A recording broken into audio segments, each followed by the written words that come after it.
بیٹی نہیں ہے، یہ بطول عذرا ہے، یہ فاطمہ ہے۔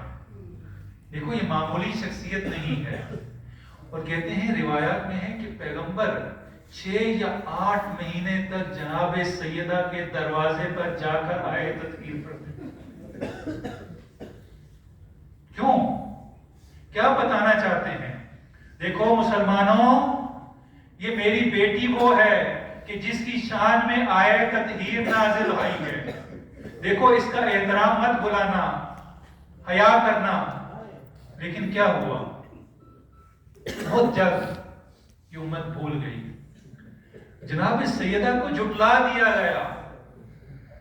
مال چھین لینا اتنا بڑا صدمہ نہیں تھا جناب سیدہ کے لیے۔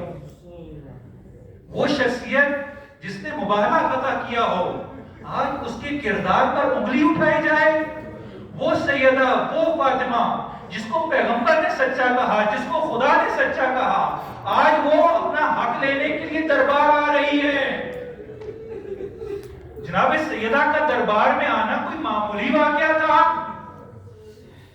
نبی کی بیٹی اور دربار، کیا تعلق ہے جناب سیدہ کا دربار سے؟